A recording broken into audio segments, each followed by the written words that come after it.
All right, welcome to the Manaverse Podcast. I'm your host, Tom Traplin, and this is the podcast where we explore what it takes to build a successful, friendly local game store. If you like what you hear on today's episode, make sure you subscribe to the podcast on whatever fine platform you're listening on. And if you're listening to this on YouTube, hit the like and subscribe button and leave a comment letting us know your thoughts. As always, you can find the notes and links mentioned in today's episode at manaversesaga.com. Today, we are talking to Dustin Staats.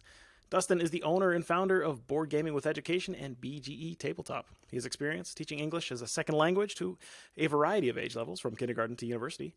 He also works in the field of education in various capacities. And BGE started off as a podcast in 2017 and has expanded into a platform for educators to learn how to incorporate games into their curriculum with a brick-and-mortar storefront plan for 2022. Welcome to the podcast, Dustin. Thanks, Tom. I'm excited to be here. I'm excited to chat about game stores. This is really exciting.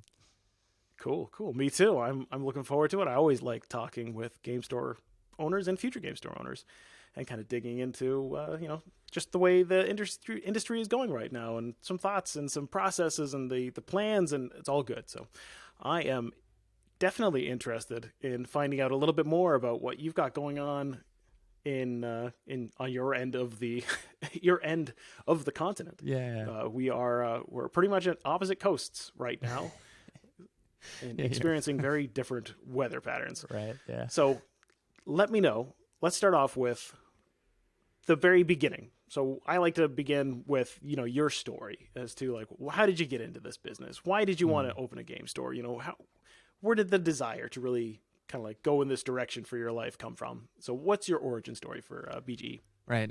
So my wife and I, we got married almost 5 years ago now. When we got married, we wanted to move abroad, and we decided to move to Taiwan because she studied there, and her and I both lived and taught in mainland China. So we wanted to continue with the Chinese language. She wanted to continue studying. I wanted to continue teaching internationally. So we moved to Taiwan. My goal there was to start a business.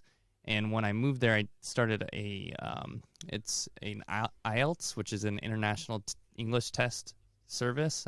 We started like a tutoring service online. So I started doing that, and I was doing pretty well. I got to the point where like I was getting students, I was actually making money from it, but I kind of quickly learned that I wasn't super passionate about it. So I shifted focus almost entirely and started a podcast about board games, using board games for learning English. So the podcast was centered around this idea that a student can listen to the episode, get the vocabulary they need to play the game, understand the grammar they need to play the game, understand the rules, and then be able to go play the game in English. And then also teachers could potentially use that as, whether it's supplemental materials or use it in their classroom and then play the game in their classroom. And we found out that a lot of teachers non-English language teachers were tuning into the episodes. And so we branched out and went with Board Game with Education, and we kind of talked about how we can use games for learning in a larger context. And we even had some guests that talk about video games in the classroom.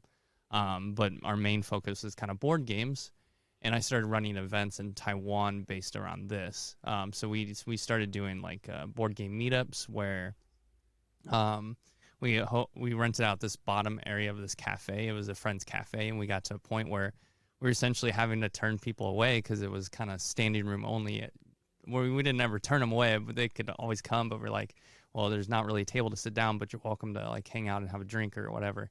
So yeah, we did that in Taiwan, and then we kind of had this plan, my wife and I, that we weren't going to stay in Taiwan much longer. We were there for 3 years. And so moving back, I wanted to implement kind of the same type of business idea where we would run and host events centered around tabletop gaming.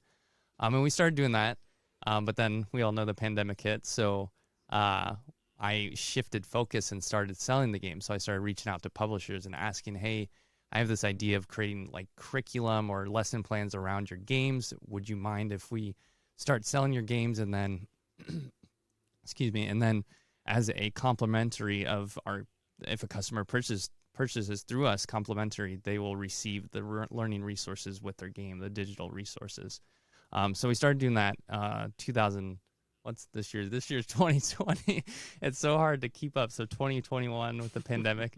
So 2020 of October 2020, we started doing that. We had like going into the holiday season of 2020, we had like 40 games. So that was like where we really just started doing it. It was very much online focused. And then now this last holiday season, we rented a kiosk in the mall, and we still are developing learning resources, but we've kind of expanded our, our product catalog to more, like you can see Pokemon cards behind me, do a little bit of Magic, other board games too. But yeah, we still have that really central focus of the positive impacts of tabletop games, whether that's at home learning in the classroom or just building relationships and connections with each other and even ourselves.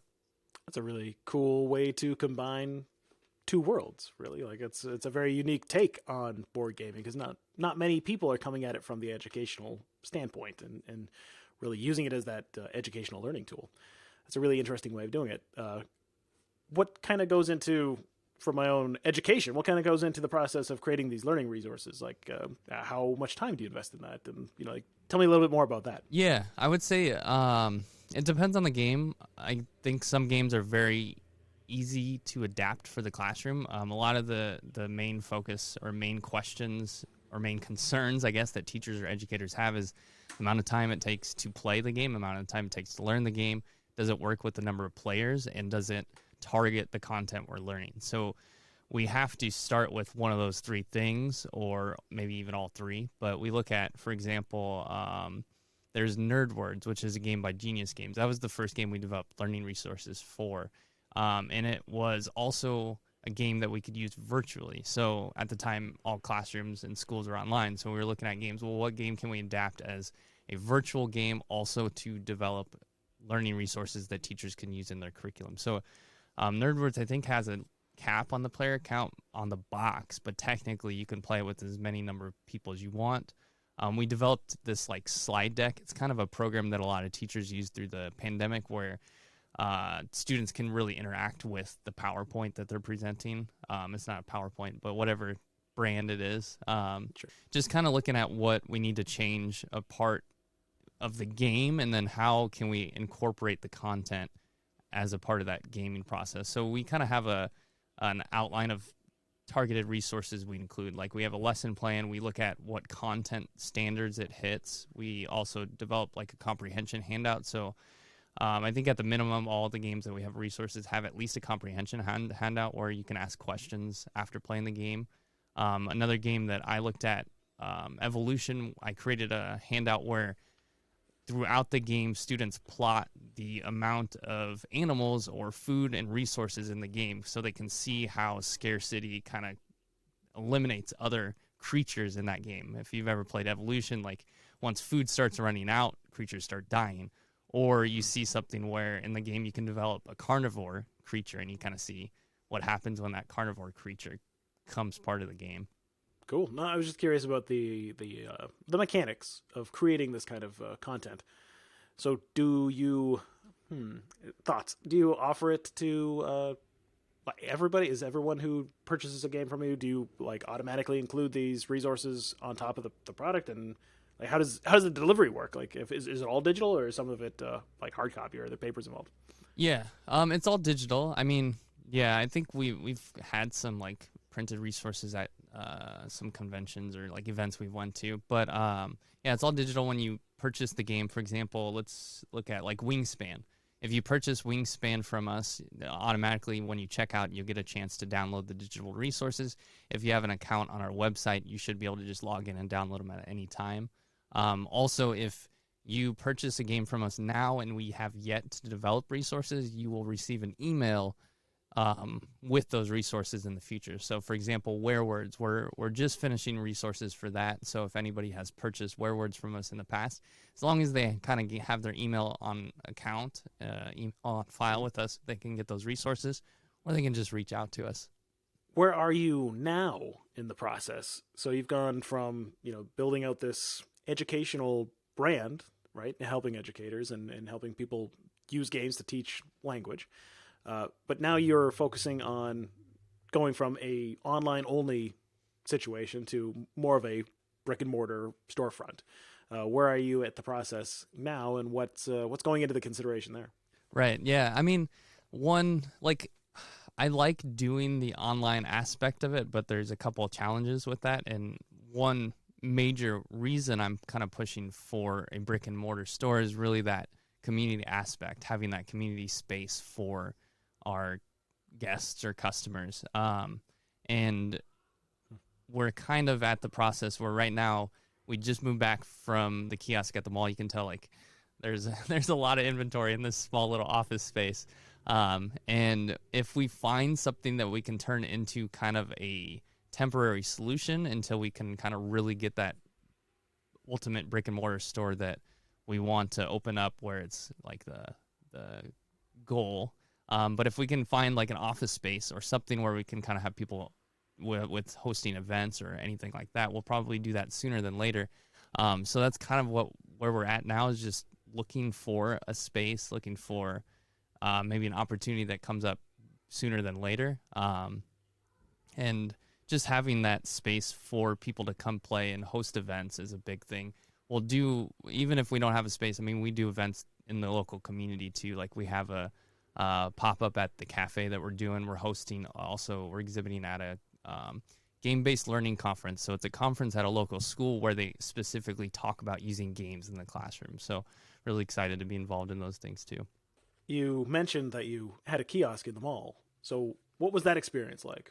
Getting into that, how did you, how did you initially, have that conversation with the mall in order to open the kiosk? And then what was it like having people come, all from all walks of life to your booth there? Yeah, it was a huge learning experience, and I think like I feel I've made some good decisions easing into opening a game store, because I'm going from online to events and then an actual like agreement with a mall for a couple months and then the store, and it helps me get these systems and processes in place. Like I'm really at the point where now I know how I can kind of run my inventory. I'd love to talk to some experienced game store owners and talk about how they do it, but I'm kind of learning as I go. But yeah, like as far as going to the mall and talking with them, I was looking at, like, we were doing events, and I was looking at, well, I know that having a space over the holiday weekend is going to be worth it, but where can I do it? And I reached out malls actually the previous year, and I'm so glad I did not do anything the previous year, because I was definitely not ready for that. But this year I'm glad I did, and even this year I had to really like grow my inventory just to get to the point of opening that kiosk. Like we probably doubled our inventory to prepare for the holiday season. And I reached out to one mall and then this mall, and this mall kind of had a better offer as far as how much it costs, because LA is very expensive, and the one mall I was looking at that was too expensive was something like $5,500 for the month of December. And that is really crazy for a kiosk in a mall. So I wonder what that worked out to in terms of square footage that you're taking up on the floor. Yeah, right. Yeah. So we'd eventually found one that, I mean, it was still pretty expensive. The place we paid is still more expensive than brick and mortar places I was looking at in December. In November, it was a little bit cheaper because they increase it for the holiday. So that was part of like kind of just securing an agreement with the mall. It's pretty straightforward. I just reached out to them. They asked me what I expect to do in sales. They have I don't know what it's called, but essentially if you do so much in sales, they take a percentage too. But I had to do like a number that I was like, oh my gosh, if I did that, I would be super happy. We came pretty close to it, so I was actually still pretty happy with that.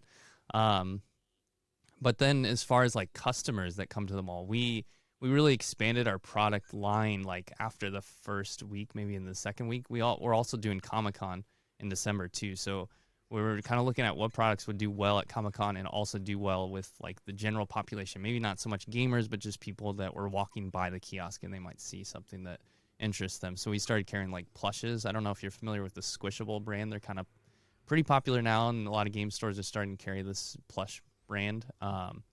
And then like anime figures. Anime is like super popular right now, so anything anime related we started carrying. And that really like that saved us. I think that was a good decision, I think, on our part to be able to kind of expand our product line, and it really kind of helped bring people in and kind of notice what we are too. It sounds like something you would recommend if someone's considering it. Maybe that's a nice little stepping stone between the actual brick and mortar. At least commitment. Maybe find a local mall and try to get some real feedback from real people before you commit to something long term. Yeah, and you grow a community too with it. Like I have probably maybe, I mean, I looked at how many customers we served. We served over 1,000 customers in 2 months. And out of those 1,000, I for sure can say like I know 20 to 30 of them by name. So and they've been repeat customers, obviously. Otherwise, I wouldn't know them by name, but they like would come back. So I'm kind of growing a community through that too. Related to the next question that I do want to ask you is, what's some of the lessons that you kind of like picked up doing the kiosk that you would you'd want other people to maybe learn? Let me think if I could think of a different one. The one that was just the product line, like kind of the idea of having a wider net and just having so many fish kind of swim by. You need a bigger net to catch some fish. That was a big one. Let me think what else that we kind of learned. I mean, it's just, I'm trying to think of some maybe specific examples, but in general, just consumer behavior is really interesting, and how you position products and just experimenting with like where we place things and how we place them and what works well. I kind of wish, I think in the future, I mean, definitely something I will do with our brick and mortar when we have another space is kind of collect some data on those things. It's kind of hard to do with our kiosk because we just had a really small space, so we just kind of moved things around. But I'm sure some other maybe more veteran store owners have data on specific like retail fixtures and what percentage of sales those produce in their store. I think that could be something definitely worth looking into or considering if someone were to open a kiosk, how to place products. I know I posted a video on the Facebook group I know you're a part of too, opening at game stores, and I asked for feedback on how it looked. And what was actually really good is doing some pop-up events before that, because then I had some experience on like how to set up a table. Like if you look at our first pop-up event, we borrowed a canopy from the cafe that we did it at. We had a plastic table, no cover yet, and some lawn chairs, and that's all we had. But now, like if you look at one of our latest events, like we have we kind of have a color canopy that matches our brand, not our branded canopy, but we have our branded like backdrop, our flag, our like tablecloths, and then we have a shelving system. And I've been able to realize like how I can place games on that shelving system. But just kind of having that learning experience, starting very simple, then getting into the kiosk. If I wouldn't have had that experience previously setting up the kiosk, I'm not sure how it would have looked at the first place. But like I posted in the group, and I had a lot of feedback where it looked fine, but I was expecting some stuff like some more critical feedback than what I got. But I did get some feedback that helped a little bit of some things. That makes a lot of sense. Yeah, the group is generally pretty supportive. So if you're listening to this and you are not part of the group, looking into the various Facebook groups, there's a whole bunch of them for store owners. Definitely, jump in and join some of the conversation. But that merchandising definitely matters. That's something that will change the way people perceive what you're doing and what you're selling. And something as simple as like just having, products underneath a light source that kind of like just illuminates them nicely could be enough to have people actually stop and look and examine and then maybe purchase, right? Like sessions in the first LGS Success Summit, they talked a lot about merchandising and how one corner of the store that just didn't get that light, just didn't hit it right. That was the dead spot in the store. People would they'd go and then they would just walk right past because, like subconsciously, you're not even really thinking about it, but because it's the dark corner, you just kind of ignore it and you go towards the light, towards the obviously exciting or like newly featured products. Something as simple as that can actually make a tremendous difference, which is kind of ridiculous, but it's also part of the fun, right? You have to you're testing and playing around and experimenting with like different shelving shapes and different tiers and different presentations that try to put the products in the best light. That you can see big changes just by changing some of your methods with that.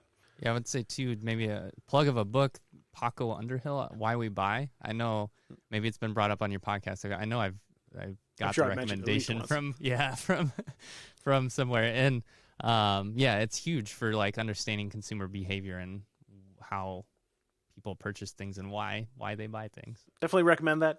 Again, I will link that in the show notes so it's a little bit easier to find. So question number 2, related to, lessons learned. What at this point you're well on your way towards a brick and mortar store, but I'm sure you've made some missteps along the way, some things that might not have gone the way that you hoped initially. So what's one of the biggest mistakes you've made in business so far? This one was hard because there's so many mistakes, and I'm trying to think of like a good one to share as an example. And it's hard to think back. So maybe I can just share a challenge that I have right now that's kind of like, well, how am I going to overcome this? And that's Sure. using my space wisely and my cash flow wisely. So going into the holiday season, I may have overextended. I feel like I was very close. And I wish I would have maybe kind of cut under a little bit more to have a stronger cash flow going into this year. But that's kind of like I have to make those mistakes to learn to know what to do and how to order. It was my first time ordering, one for a major convention like Comic-Con, and 2 for my first like real holiday season. So I'm not really sure what advice I can share to not make that mistake, but that's been like managing how much inventory to have, and also my cash flow and capital that I have for that to spend. And then like, I mean, I can't show you the whole office, but like I'm pretty much packed to the brim in this office space. And I'll probably end up either, if we can't find a place to open sooner, we'll probably get a storage unit for a little bit, just to kind of put some games that we have a bunch of copies of in. But yeah, that's kind of been the biggest challenge and kind of mistake. Another one that I kind of mentioned, or I brought up a couple times, is Comic-Con. So I don't know if it was worth what we spent for it. Definitely bottom line dollar amount, it was not worth it. And another mistake I made with that is hired too many people for that event. I had 3 other people help me with it. I did not need 3 other people. I mean, I technically could have managed my booth by myself. But it's just a weird year too. I don't know if it was because of the pandemic and I know they spaced out the floor more because of the pandemic, but I don't know if they like limited the number of people at a time. But it wasn't like any other convention where I've been to where you're just like constantly with people and helping people. But there was a bit of downtime on a couple days. Saturday was really busy. I probably needed a person or 2 on Saturday, but like we spent, I don't know, I want to say like I spent probably, to look at my exact numbers, I know the booth space was like $1,200. There's pretty expensive at conventions like that. And then just having people help me, that was another like $1,000 in labor, and then just other small expenses like marketing stuff, probably another couple $100.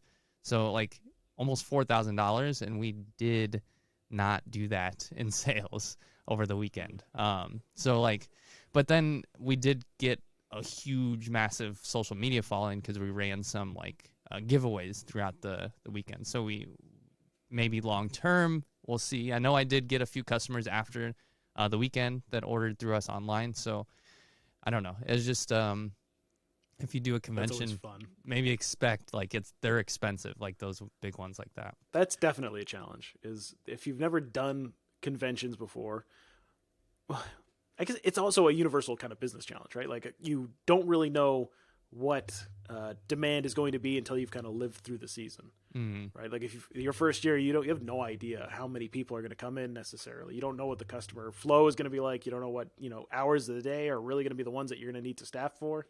It's experience kind of gets you there, right? You need to track it and figure out, okay, well, we were clearly understaffed here because we were stressed out of our minds. And, this time period, like Thursdays are just like a dead zone for some reason, and we just don't need that many people on the floor. But you don't really know that until you get there. Right. And conventions, especially like you said, like the past 2 years have been, completely bananas in terms of nobody knows what to expect right now. Right. Yeah. And it's very hard to be like, okay, I know exactly what this is going to be like. Even if somebody who's been to conventions for a decade, the last couple of years have been like really up in the air. You don't know what to expect. And it really, really depends on where you are, right? Like, it's very location dependent on what's going on and what kind of impacts you're going to be seeing.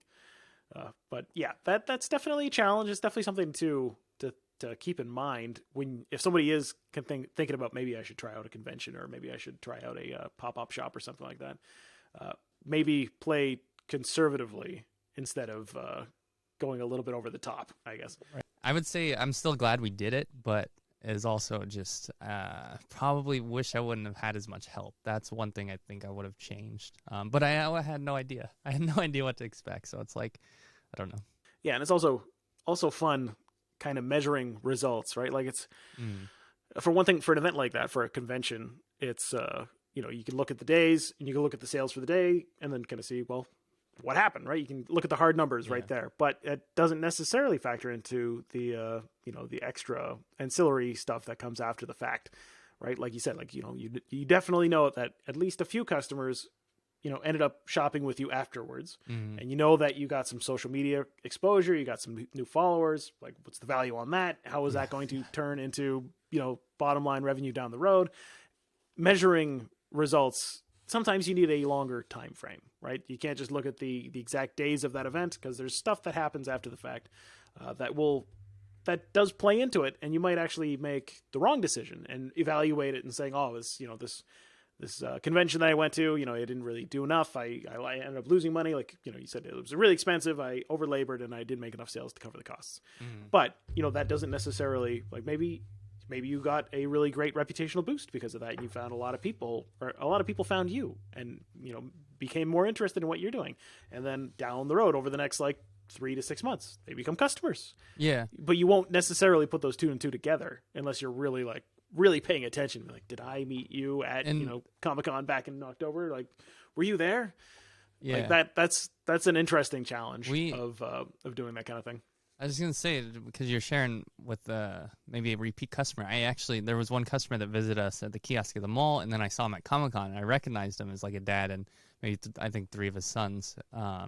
And I said hi, and they came to the kiosk 3 or 4 more times throughout the course of the time we were there. And now they're a pretty long-term customer when it comes to, they buy Pokemon from us. So yeah, no, I think that's a perfect example of the power of actually developing a relationship and getting to know people. Like, especially once you okay, not should I recognize you, but hey, you're Dan, I've seen you before, how's it going? Right. Right. Once you get onto a first name basis with people, they're a lot more willing to come back and have that experience again. Right. It's it always reminds me, I use a lot of my examples, a lot of my thoughts end up going back to Starbucks and the way that they operated. Because generally speaking, Starbucks is one of my, I feel like it's a top tier example of a really good third place, which is in a lot of ways what a game store ends up being, right? It's a really good model for them to follow.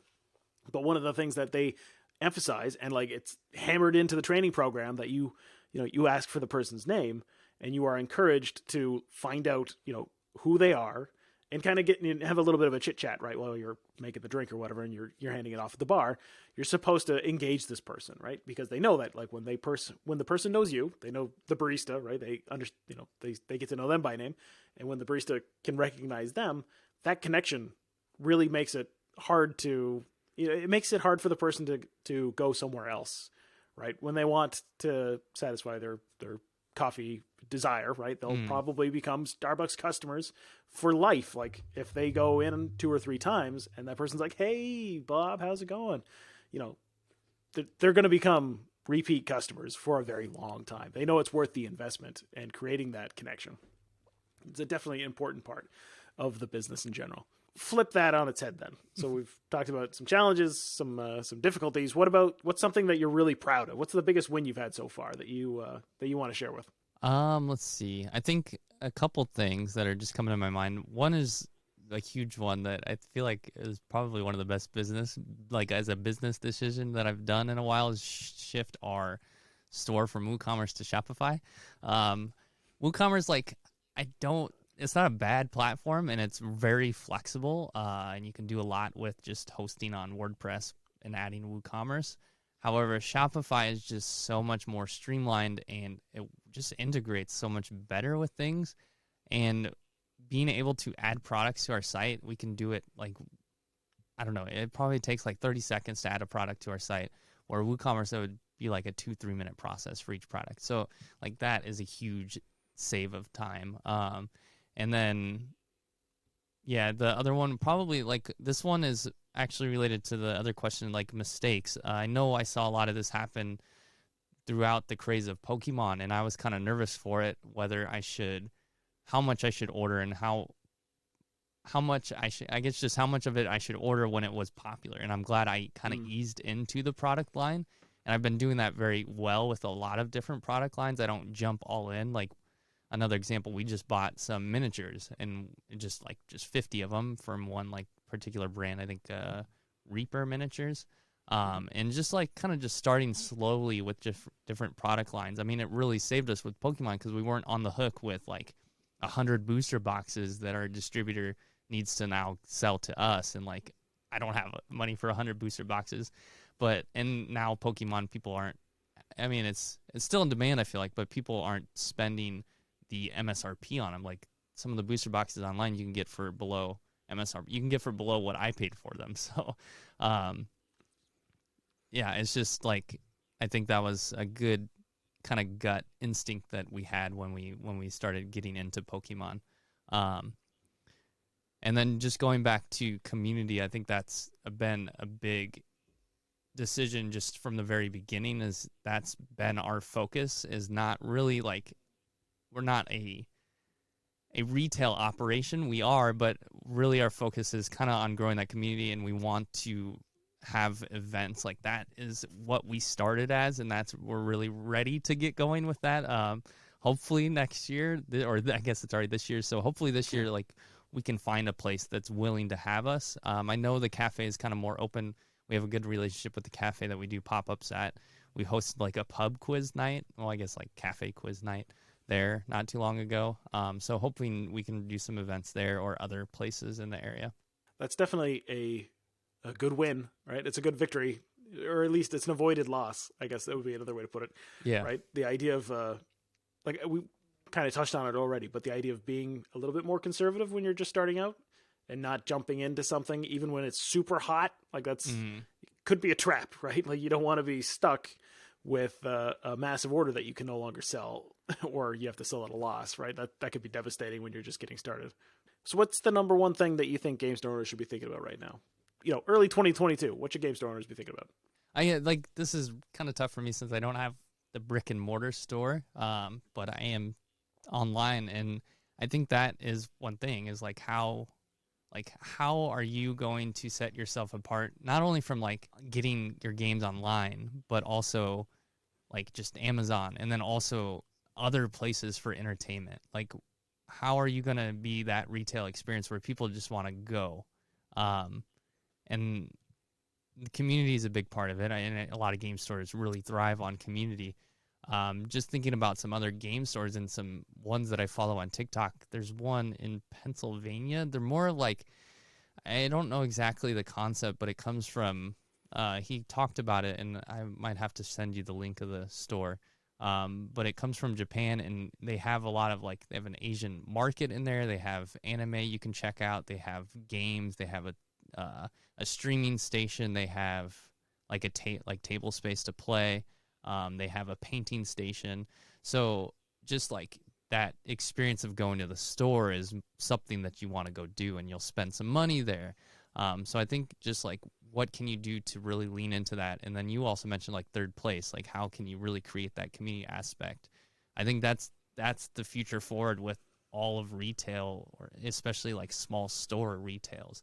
I mean, like you can go to Target and Walmart and you'll get those deals and you'll save some money, but you're not going to get an experience at Target and Walmart. You're not going to get someone who knows games there. It's kind of what goes through my brain when a customer comes in, especially at the mall. You get that a lot. Like, oh, I can get it at Target for $28. Like, well, does Target know how to play it? I can teach you how to play it if you want. Like, you can bring it back and I'll go over some rules with you if you want. But just kind of how to set yourself apart from other retail stores. That's one of the most important things that you can think about when you are putting together this plan for your business, and it's trying to again stand out and differentiate yourself from all the other possibilities, all the other entertainment options that your customers can go into, right? Like, I think there's two big parts to that. Is that right now, I think there's going to be a massive renaissance in terms of face-to-face connection. People people have been mostly isolated for the past 2 years. There is a huge desire for people to kind of regain that normalcy and have those, experiences where they can go out with their friends, where they can have fun and, sit across the table from somebody and enjoy an experience together, right? Like there's going to be a massive push for that. And I feel like game stores, the traditional model of the game store, the third place, the community-based, the place where people can come and enjoy and play games and find new friends and that sort of thing. I think they're very well positioned for like the next couple of years as that trend's going to come back. People are going to, I feel like that's going to come back with a vengeance. People are going to really want that coming up in people already want that now, but it's going to become a thing as it eases up a little bit. People are going to run back to places that can provide that kind of experience. Yeah, I feel like it was already starting before the pandemic because you still see board game cafes. They're opening up everywhere. I mean, one example I share with people when I was in Taiwan, when we moved to Taipei, I would look online for like game stores, and there were maybe like 2 or 3 that I knew for sure were a game store. By the time we left, there were a couple dozen, and that's within the span of 3 years. It's and they're mainly game cafes in Taipei. It's not really they sell games, but then they also have a cafe area. I remember reading a book several years ago that was it was called The Revenge of Analog, and it was this general trend over the last decade or so leading up until early 2020 where the physical experiences were kind of regaining this momentum, and the trend was moving away from digital in some cases, right? We become a little bit jaded. We're a little bit, people are starting to notice that they feel maybe less happy or less connected, despite the fact that they're almost always on Facebook or always on Twitter, and they're constantly having these interactions back and forth. They don't really feel the same connection that you do when you actually have a face-to-face real life conversation with people. And it basically talked about how, vinyl was now becoming a thing. People were going back to MP3s are so lame now. I'm going to go back to the vinyl record. Right. And just the real life experiences, the stuff that gets made with your hands, that kind of thing, that was actually having a bit of a renaissance as well. But one of the big ones was specifically, they mentioned Snakes and Lattes in Toronto as this board game cafe as one of the progenitors of this model that was finding a massive amount of success just from having this providing that experience. And I think that is that's a definite trend that's progressing in that direction over the next couple of years. I guess it's not binary, but it also feeds off each other, because I think you see, I'm on TikTok, and that's kind of that's a huge platform. I could tell game store owners to really start using and taking advantage before it's too late, because you really see some growth there. But I follow people on TikTok, and you'll see people, they'll show their room, and it's a bunch of anime figures and stuff. And that is the physical component that people want to go purchase. But what's driving that demand or that need or want for it is these platforms. Online still really matters, right? People are still living a large portion of their life, through a computer screen and through these online platforms. So you can't ignore it, right? It's not something that you can just say, oh, it's not worth it. It's not my thing. I'm not going to be focused on that because I'm old school or whatever the case may be. You do need to pay attention to the online technology.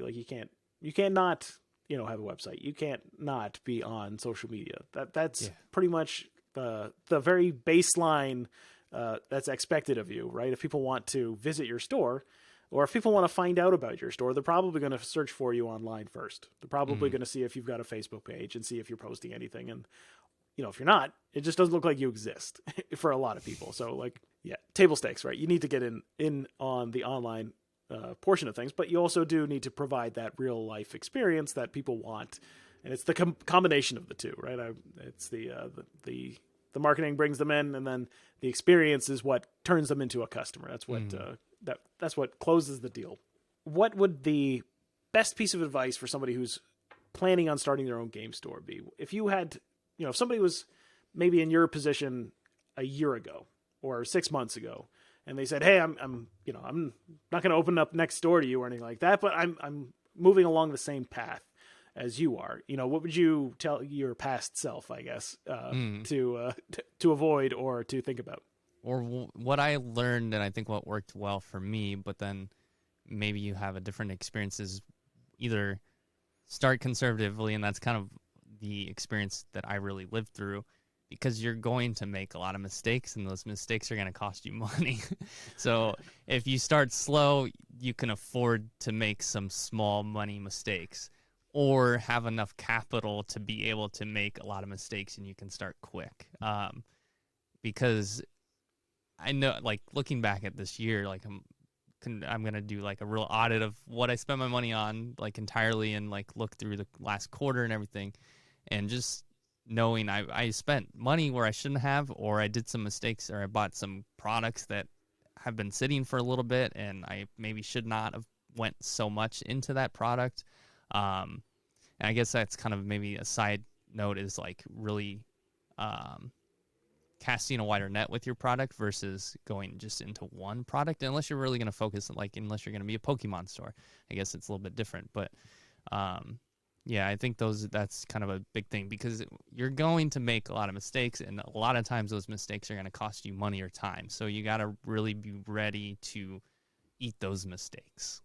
I think that's good advice. I think it's a really good way to frame it too. If you want to open quick, and you want to open fast, and you want to just plow through, then you need more money. You need more capital to be able to absorb those mistakes and not go bankrupt, not make a fatal mistake, right? Mm-hmm. Or the other option is to go slow, take it easy, and try to minimize the cost of those mistakes so that you can, make them, learn from them, and then still take off, right? Still hit that runway and not crash and burn on the way down. I don't know if we mentioned it already. Maybe not, but what's your favorite tool or piece of technology that you use in your business right now? I was thinking about this, and maybe I'm going to share three. Okay. One that is pretty obvious is my phone and social media, and just being able to connect with the world through that. Like, it's crazy what we can do with our phone now. Like, you can create video content that can get millions of views on your phone. Like, just now being on the TikTok platform, and I see people, like, we're on a podcast, we have our mics, right? You have people just pulling the lav and like talking into it, and just like, what are those plosives, making a bunch of like terrible mic sounds, but the videos are like super engaging, and people are like liking them, they're getting shared. Like, you can do that just on your phone. And then another one you like to share, and you had a recent podcast episode, is your email list, like your marketing email list. Like, that is a really good way to connect with your customers and really make it personal, because in my emails, I always mention at the end, you can always reply to this email, I'll get back to you. Like, a lot of people don't think you can do that. I didn't think you could do that until I started online business. Like, what? I can reply to someone through their email newsletter? That's crazy. Because you kind of have this feeling that I think you mentioned automated, this. So many of the emails that we do get from big corporations is like, don't reply to this email. It goes to a mailbox that nobody looks at, right? Like, it's just a robot, and we're just sending these out to you. And oh man, I forgot my third one.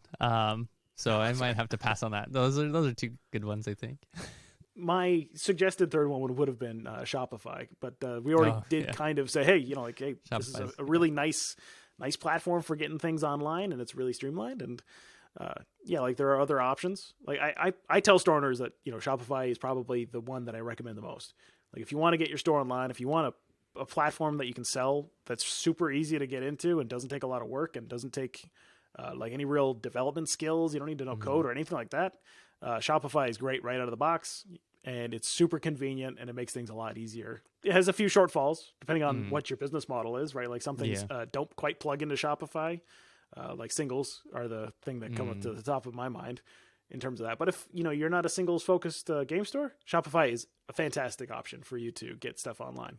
Yeah, and I think you've connected with Binder POS. I kind of chatted with them a little bit. I think they have a way to use Shopify with. Their platform is built on top of Shopify, and then kind of integrates some extra stuff to make the single side of things a little bit easier. So if you want, in a sense, the best of both worlds, Binder is a pretty good way to go. Yeah, no, I've definitely recommended them as well. One of my last questions, one of the questions that I always ask people on the store, on the podcast, is, what does success look like to you? because success and, achievement, it's really a personal kind of thing. And everybody comes into this business with a different idea as to what they're trying to get out of it. Right.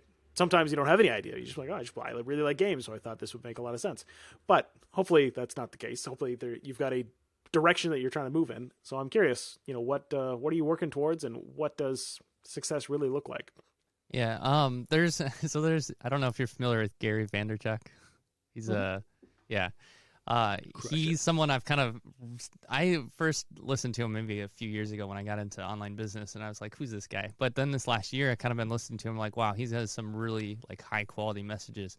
And so there's a couple things. He always talks about, like, people have this like idea that they're going to make $1 million, but really, like, what I want is I want to be able to earn like $60,000 a year with the board game store. Like, that's personal, like, success for me as far as financial level. And then, like, we're my wife and I are really doing some things, making some choices that aren't like super awesome for us, but we're still glad and fortunate that we are able to take these choices. Like, we're living with our parents, my wife's parents, which is, like, they're super awesome, and we're super blessed to have that. But it's a decision we're taking because we're kind of taking some risk now to create more flexibility down the road when we have kids and when we really start our family. And that's another thing I want to be able to have that flexibility down the road, doing something I really enjoy. And then another thing that Gary also talks about is falling in love with the process versus the destination. And there's also a book that I really enjoy, Brandon Sanderson. I don't know if you've read The Cosmere, but it's Journey Before Destination. And so I really want to set this high, crazy out there destination of having BGE's tabletop on all 6 continents. So that's like a way like out there picture, but it's kind of this idea that I really like want to work towards spreading what our mission is. I mean, and a lot of other game stores kind of share a similar mission, how tabletop game stores or tabletop games are very positive, and they can be very great as like relationship builders or forming connections. Yeah, there's nothing wrong with a big goal. If anything, that's the kind of goal you should be aiming for, because then, like the old adage, you aim for the stars, but, maybe you'll just end up on the moon. That's still pretty good too, right? Yeah. And then I did want to cover some of the thoughts that you sent me before we recorded that I don't know if we necessarily touched on, just some lessons, some ideas that you think are important. And I wanted to give you a chance to kind of go over the 3 things that you sent me, because I think they're really good, messages to perhaps, put out into the universe for people who are listening to this right now, to keep in mind. One was done is better than perfect. I think for me, like, these are 3 things that I just needed to learn to be able to do business in the first place, and then just to move forward with business and like keep these things in mind. It's kind of like a mantra for me, is done is better than perfect. And that comes for anything, like whether it's starting a game store, starting a new process of doing something, starting a podcast, starting like new content. Like, you're not going to have it perfect when you launch it, and just do it. Even if it's not good, you're going to improve it as you go. And that's just really important. Just do your best and put it out there, and then reiterate and change and implement and upgrade and update it. And then the other one is competitors are better viewed as collaborators. This is something I learned very early on when I started my IELTS English tutoring service. I reached out to another teacher, and I was like, wow, he is really receptive and like helpful. And kind of learning that was really important for me early on. And then it's even more so in the game hobby industry, because there's so much room for growth. Like, I mean, we talked about it. There's game stores opening everywhere. Like, even with our learning resources, this is something we hope to collaborate with other game stores down the road, is like, how can we help them kind of introduce this idea of tabletop games for learning in schools and classrooms, and just like kind of reaching out to other people and just seeing how you can work together. There's always a way you can kind of work together. And then the last one is no one knows what they're doing. Like, even the like best, biggest corporations, you see some of the silly mistakes they make, and just a lot of stuff is like really new as far as like social media and everything. Like, just, I don't know. I think that helps me to realize when I go into like meetings with people, it's like, well, yeah, you're experienced, and like you have some experience under your belt, but at the same vein, like, I don't know how to frame this. Like, we're both in the same boat, and we're both trying to figure it out. Yeah, no, everybody is just to some extent making it up as they go along. Even the most experienced and expert person, they're still learning. They're still trying to figure things out. They're still there is no real perfection, right? There's no like finished line where you've done everything that you can do in this area, and you're complete. The world is always changing. There's always more to learn, and yeah, we're all figuring this out as we go along. And even when you do figure something out, it may not apply 3 to 6 months later. It might be the circumstances may have changed, and somebody else with a different approach might be more suited for what you're doing. I love those 3 little bite-sized pieces of wisdom. I feel like they're all anything they can compress into a single sentence that kind of like feels profound. I'm always looking for those kinds of things. I love those little things, those mini epiphanies in a sense. Yeah, thank you for letting me share. No problem. I wanted to share because I agree with all 3 of them, and I think I've probably had a conversation with somebody at some point, kind of covering all different aspects over the years.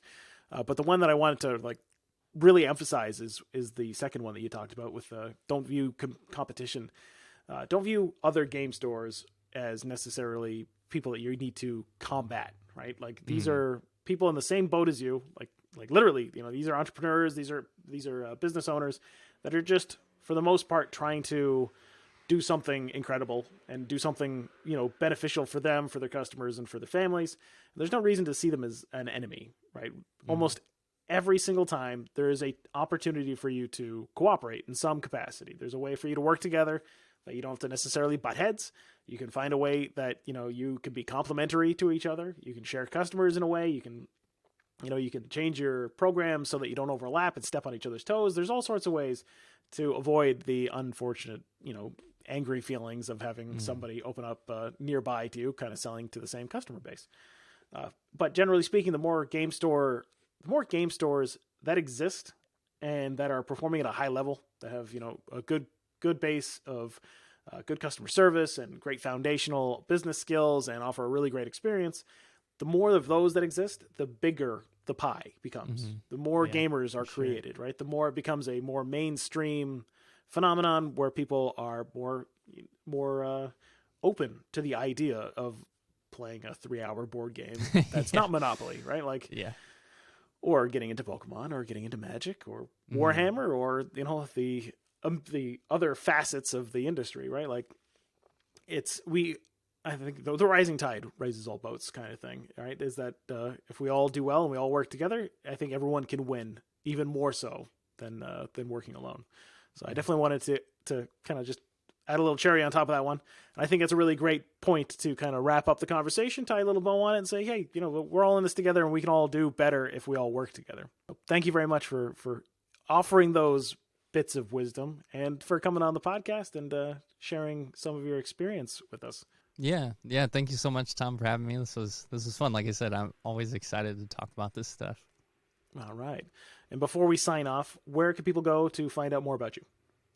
So our website is bgetabletop.com, and then if you search any social media, we should show up that way too. And then my email is either our store email is games@boardgamewitheducation.com, and then usually like my personal one I kind of just share as podcast@boardgamewitheducation.com. Awesome. So if anyone wants to reach out to Dustin, ask him some questions, or just say thanks for sharing, that's all you got to do is reach out to him, send him an email, let him know, and then let him know that I sent you over there. That'd be great. Okay, well, thank you very much for coming on the podcast. I really appreciate it, and we're gonna say goodbye to everybody, and we'll see everyone again on the next episode. Thanks again.